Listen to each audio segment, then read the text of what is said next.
Hello everyone, আশা করি প্রত্যেকেই খুব ভালো আছো। আমরা বেশ কিছুদিন ধরে গুণ অঙ্ক শিখছি।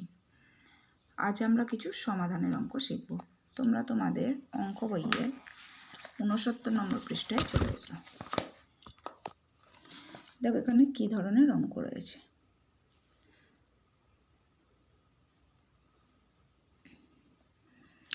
নিচের সমস্যাগুলি সমাধান করো। কি বলা আছে? একটি বেঞ্চে 4 জন করে ছাত্রী বসতে পারে, তবে 9টি বেঞ্চে মোট কতগুলি ছাত্রী বসতে পারবে? এটা হচ্ছে কয়ের অঙ্কটা। তোমরা দেখো একটা বেঞ্চে বলছে 4 জন করে ছাত্রী বসতে পারে। এরূপ 9টা বেঞ্চে নিশ্চয়ই অনেক বেশি ছাত্রী বসবে। একটা বেঞ্চে 4 জন, তারপরের বেঞ্চে 4 জন, এরকম করে মোট 9টা বেঞ্চে বসবে। তাহলে কি আমরা বারবার 4 যোগ 4 যোগ এরকম 9 বার করব? তাই কি? যোগের সহজ নিয়ম কী শিখেছ? গুণ। তাহলে আমরা এই অঙ্কটা কিভাবে করব? গুণ করব। যেহেতু এগুলো সমাধানের অঙ্ক বা লেখা অঙ্ক, তাই আমরা এগুলো একটু লিখে লিখে করব। দেখো কিভাবে করব।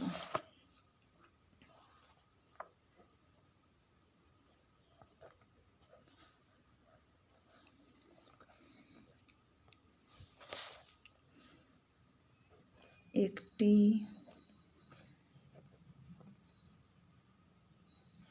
বেঞ্চে বসবে কতজন? 4 জন। অতএব 9টি বেঞ্চে বসবে। এগুলো তোমাদের আগেই শিখেছি যে একই লেখার নিচে সেই লেখার নিচে সেই লেখাই লিখতে গেলে আমরা কি করব? ডট দেব, দুটো করে কমা। বোঝা গেছে? তাহলে 9টা বেঞ্চে কী হবে? তার 9 গুণ ছাত্রী বসবে, তাহলে গুণ 9। এবার 9-এর নামটা 4 ঘাট পড়বে, বা 9-এর নামটা 4 ঘর পড়ে কত হবে? 9 4 36। 36 জন। তোমরা জানো সব অঙ্কেরই আমাদের উত্তর লিখতে হতে। কি লিখব? যে 9টি বেঞ্চে মোট কতজন ছাত্রী বসবে বা বসতে পারবে। অতএব 9টি বেঞ্চে মোট 36 জন ছাত্রী বসতে পারবে। ঠিক আছে? এইভাবে তোমাদের এই সমাধানের অঙ্কগুলো করতে হবে। দেখো গয়ের অঙ্কটা কি আছে? একটি মিষ্টির বাক্সে 5টি শাড়ি আছে। প্রতি শাড়িতে 6টি করে মিষ্টি থাকলে বাক্সটিতে মোট কটি মিষ্টি আছে? ঠিক আগের অঙ্কের মতোই সেম।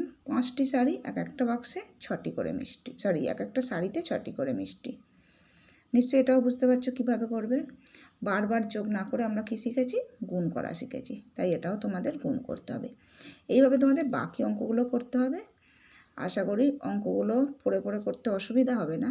যদি কিছু অসুবিধা হয় তোমরা ম্যামের থেকে জেনে নিও। ওকে, সকলে ভালো থেকো, বাই।